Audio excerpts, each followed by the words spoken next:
Well, what is up, everybody? Happy Saturday evening. Sorry, there's no fun theme park vlogs tonight. I had a plan to go and do a few things, but kind of had to, in the world of football, back up and punt a little bit. And no, I'm not disgruntled because Purdue got their ass kicked by Wisconsin today, and they're now on a four-game losing streak. And oh yeah, just kind of ignore this. I'm still a fan through and through, but they're pissing me off this year. But go Vols though. Vols are kicking ass.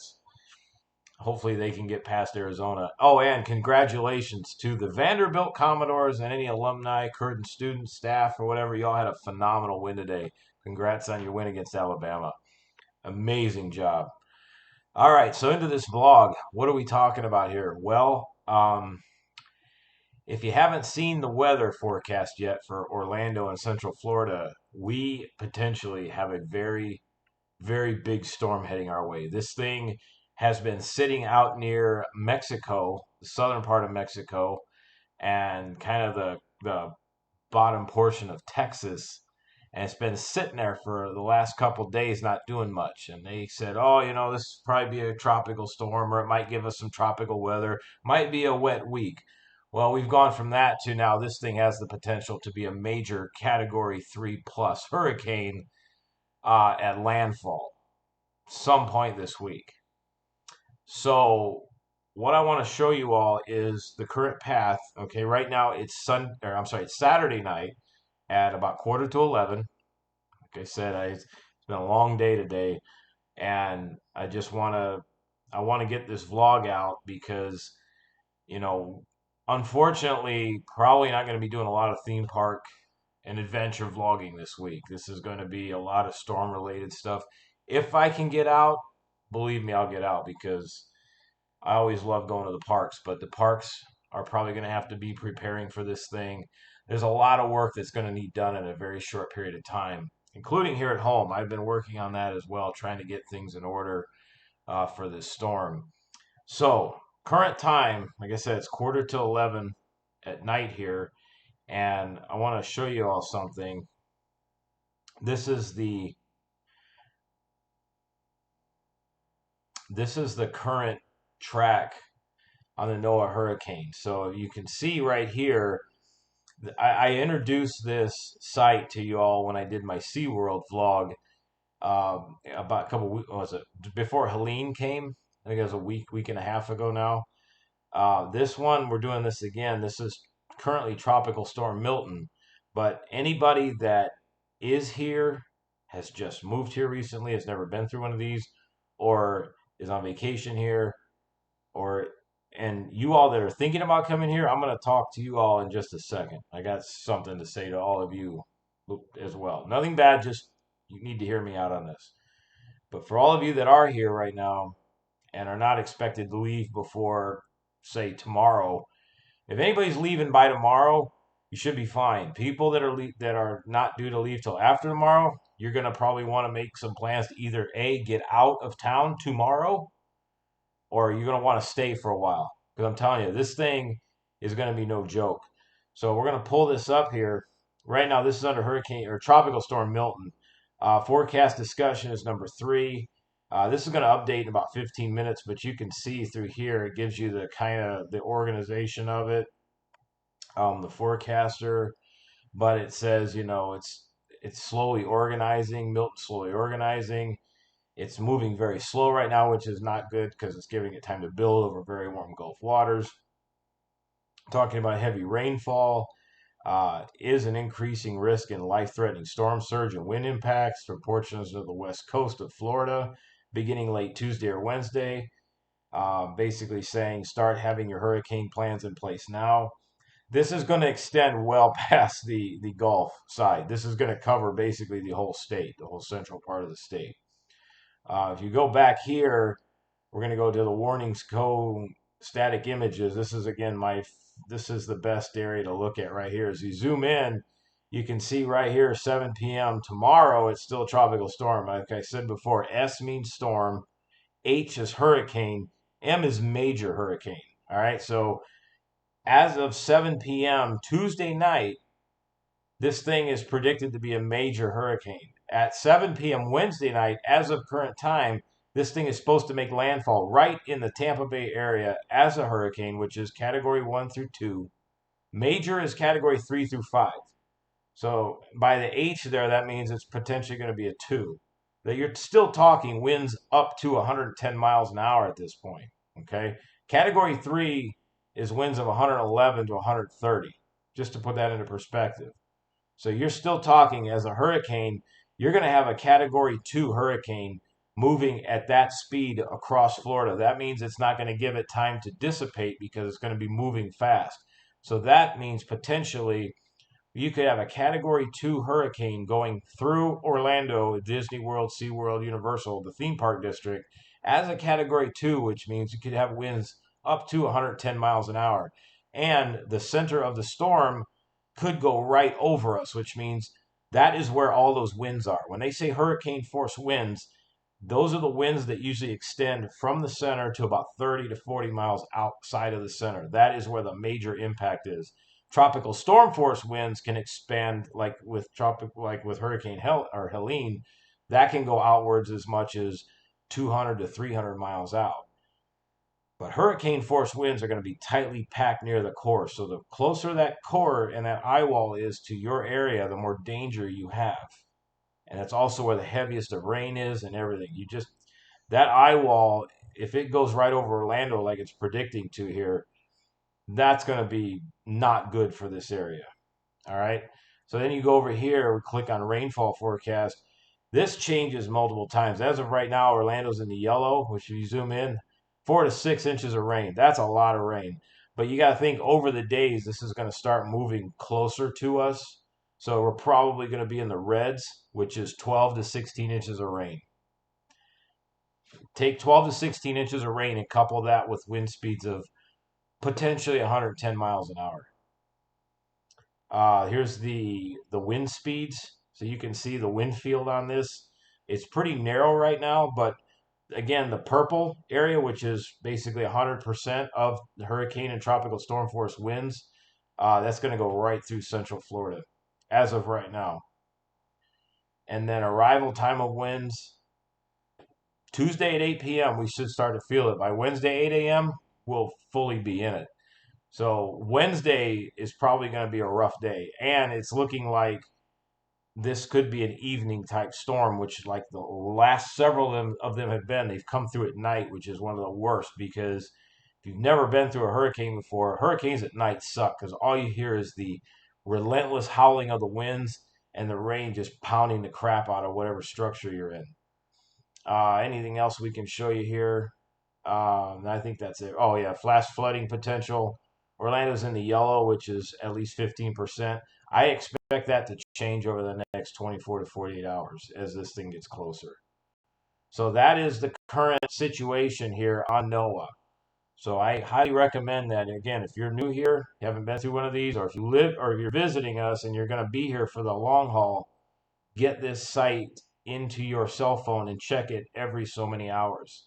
It updates on the 5s and the 11s, 11 a.m., 5 p.m., 11 p.m., 5 a.m., so on and so forth. The other thing that I want to talk about briefly is there's people right now in these Disney World chats, like in the Facebook groups and that people are asking, what should I do? Our vacation starts this week. We're due to arrive Monday. We're due to arrive Tuesday. And what aggravates me more than anything are people that don't live here, have never been through a hurricane. They're basing it off of Hurricane Helene. Now, as bad as that was for other areas, for us, it was pretty mild. So was the one last year. We were pretty lucky the last year or so. The one that came before, which was in 2022, that one was a little rough. We got a lot of wind damage and some flooding here because that was more of a direct-ish hit. This one is going to be a lot more powerful, and it's going to be on a direct path right over Central Florida here, if it stays on the same path. People, I'm telling you, take this thing seriously. Do not piss around with this, all right? This is not Matt, the fun theme park guy that we have fun with. This is Matt, firefighter medic Matt, talking to you now. This is Like, seriously, don't piss around with this thing. If you live here, make sure you're getting everything prepared now. If you are visiting here and you're here for the long haul, get your rear end out to whatever store you can get to and get yourself some supplies, because already stores are being picked over. Targets and Walmarts, all the shelves are empty of the water in that. One thing you can do for yourself, though, is it's not the greatest in the world, but you can fill your bathtubs up with water, okay? And you can use that. That'll hold several gallons of water for a while, Or you can take a trash can, rinse it out, fill your trash cans up with water. We did that at the fire station, and you can get Amazon to bring you. They're called life straws. They're little cylinders that are about yay big. They're almost the size of a cell phone, almost maybe a little bigger. And you basically just pop the ends off, and it's all filtered with charcoal and everything else, and you can drink out of any water source with it, with the exception of salt water, and it purifies the water for you. So if you have a bathtub full of water or trash cans full of water, you've got a significant water source for quite a while. And you can boil that water, whatever you need. Highly recommend doing that. Again, if you don't need it, you just pour it out into the street when it's done. No worries. So take care of that. Get yourself, have Amazon tomorrow bring you some stuff. Bring a little survival kit, with some knives, some paracord, something to cut with, some things to, start fires with. And obviously, you don't want to start a fire in your house, but if you're, need to start a fire outside or something, or, whatever, not that you need heat here in Florida, but always have the stuff for whatever you may need.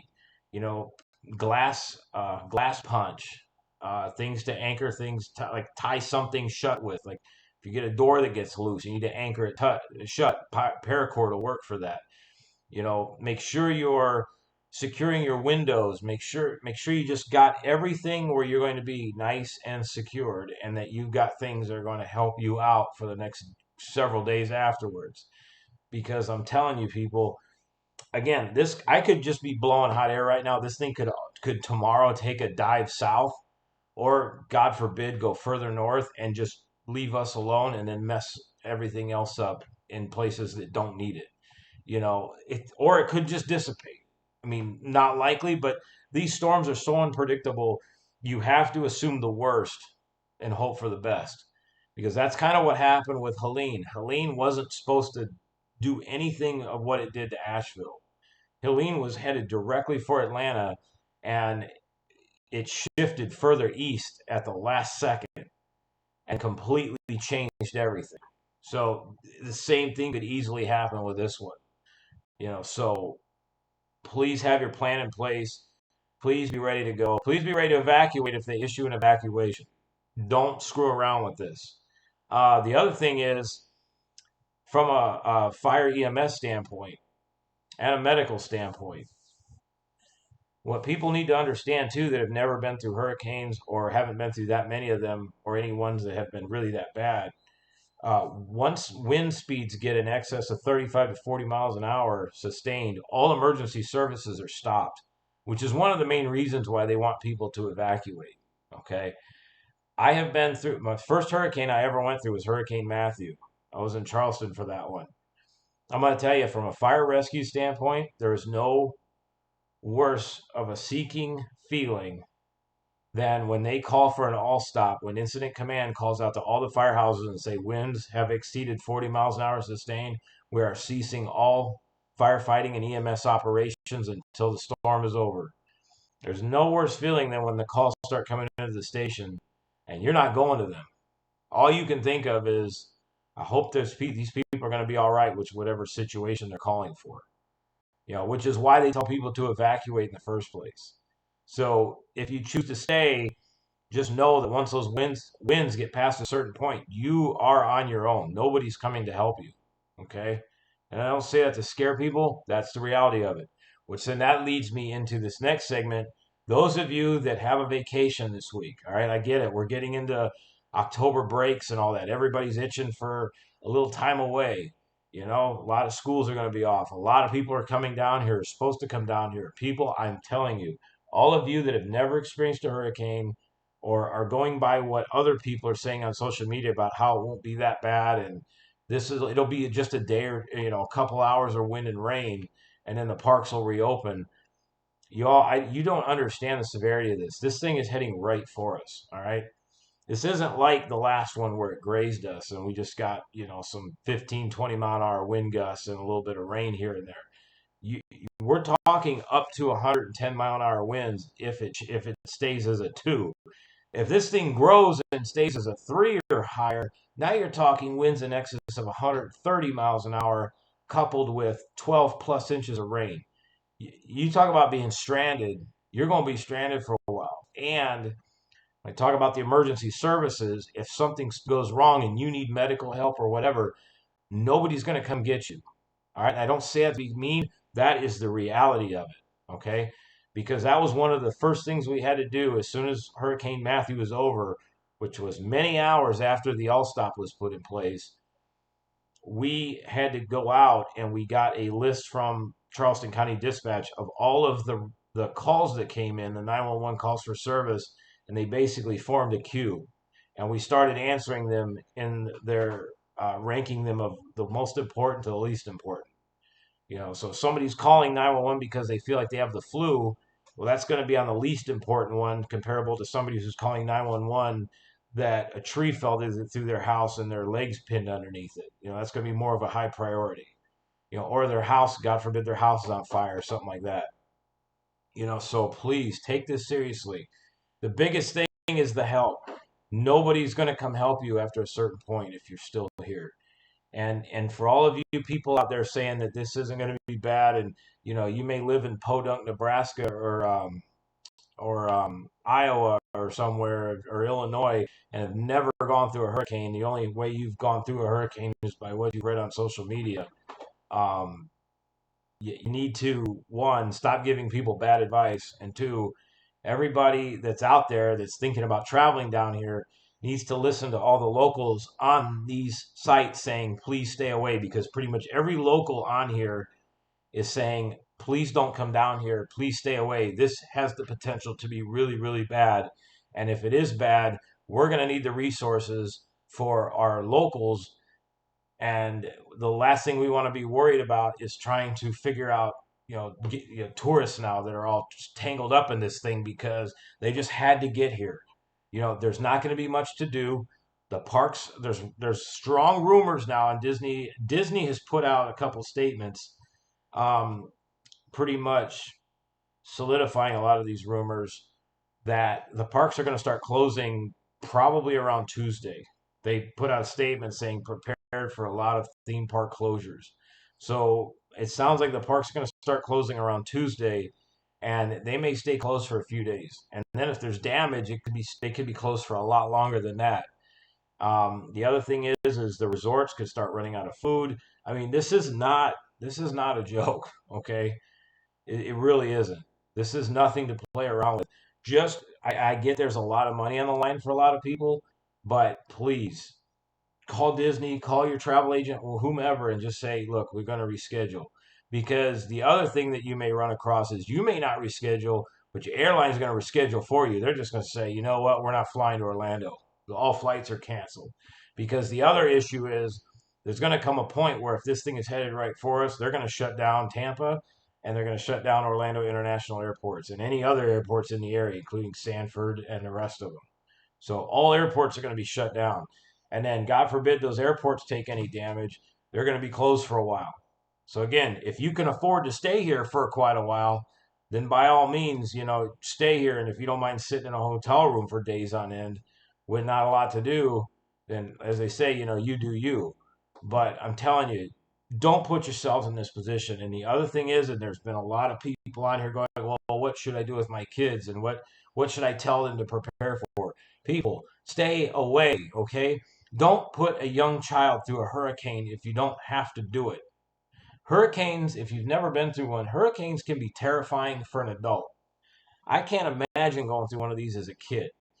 It's hours upon, if you've never been through one, it's hours upon hours of heavy winds and heavy rains just beating the crap out of the structure you're in mercilessly. And you literally watch the doors and the windows breathe in and out because of the pressure, the constant pressure changes. A lot of people, we saw them today. Excuse me, we saw them today. A lot of people are checking in the emergency rooms with severe headaches and everything. It's because of the environment. This is a very, very, as I say, swollen environment. It causes a lot of inflammatory responses in the sinus cavities and the ears. A lot of parents are bringing their kids in with severe earaches. You think it's bad now. Just wait till that storm gets closer. The pressure is going to get a lot worse. So anybody's got allergies, inner ear problems, anything like that, it's going to take that and make it 10 times worse. So just overall, people, please stay home, stay in your city, stay in your town, stay wherever you're at. Call Disney. They will work with you. Cancel your trip and reschedule it for when the weather's nice. There's absolutely 0 point coming down here trying to ram a vacation in because you have to get to Disney so you can flex on social media to all the people that really don't give a damn. All to say that you're in Orlando, and then you're going to end up sitting in your hotel room for days on end, and then you're going to be the same one bitching because there's nothing to do here and everything's closed. Well, we warned you. And again, this thing could not happen either. This thing could fizzle out at the last minute. It could duck away. But as of right now, none of those options are on the table. So you have to go with what you got. And, as I said in firefighting, whenever we would get a really bad call for a potential structure fire with multiple people involved, multiple calls, possible multiple floors on fire, anytime you get something big like that, I'm calling what we refer to as mutual aid. I'm calling for all the mutual aid I can get my hands on right away. And you know what? If we arrive there and it's a single room that's on fire that can be handled with 2 engine companies, a ladder, a rescue, and a battalion, fine. I'm turning everybody else around and we'll take care of it. But if I just assume that it's not going to be bad and I get there and I got a whole 4 or 5 story building on fire, and now I need mutual aid, well, now it's going to take 25, 30 minutes to get everybody there, and now I'm behind. So, as we would say, it's easier to turn people away than it is to go get them after you've already needed them. So, same with this. If you cancel your trip and nothing happens, you just come down a different time. That's it. And I get it. Vacations are fun. Nobody likes to cancel vacations, but I'm telling you, people, this is nothing to screw around with. It really isn't. I normally am not going to come on here and do vlogs like this unless I think it's absolutely necessary, and I really think this is necessary right now. This is a severe storm. This has the potential to cause a lot of damage in an already resource exhausted area. Florida has sent a lot of resources to Appalachia to help out because that's a whole nother situation going on up there where they're not getting the help they need. So Florida has sent a lot of resources up there. So have a lot of other states. If Florida were to get hit bad by this, now we've got a lot of resources helping out in Appalachia. Now we got to worry about who's going to come help us down here. It's just there's only so many resources to go around. So keep your butt home. Reschedule your trip. Don't come down here. I'm telling you, don't come down here. This is not a good time. And again, don't put your kids through this. It is you want to scar them for the rest of their life? Put them through a Category 2, Category 3 hurricane. That they'll never look at a storm the same again, ever. Like I said, even as an adult, my first time I went through Hurricane Matthew, I didn't sleep for a few days. It's scary. I will flat out say it. I will go, and I said that time and time again while I was there. I said I will go into a house fire anytime. Somebody could be yelling at me from the second or third floor, fire all over the place. I'll fight my way into that house, no problem. I'll go find that person. I'll get them to safety. Sitting inside of a structure while you hear heavy, heavy winds and rains just battering the crap out of your structure, and you're watching the glass and the doors of the windows breathe in and out like that, and you're wondering if they're just going to give out at any point in time. People, that shit is scary, man. You have to go through it to know it, but I'm telling you, don't put yourself through this just because you want to be here. You will hate it. And once you're in it, you're in it. It's not like 5 or 10 minutes in it. Oh, I'm scared. I want to go. It don't work like that. You're in it for the long haul. So make the right decision. Stay home. Reschedule your trip. Come here when it's nicer. So that's it for right now. We'll keep you updated. Probably do another one of these probably early in the morning after we get to the next round of updates, which will be early Sunday morning. And then, yeah, we'll take it from there. So please, everybody, stay safe. Everybody in Florida, stay safe. Everybody that is currently working and is, you know, getting ready to potentially go to work for this storm, fire, police, EMS, medical health professionals, everybody, please, everybody stay safe. And thank you all for doing what you do. I'll see you all again tomorrow morning. Have a good night, everybody. See ya.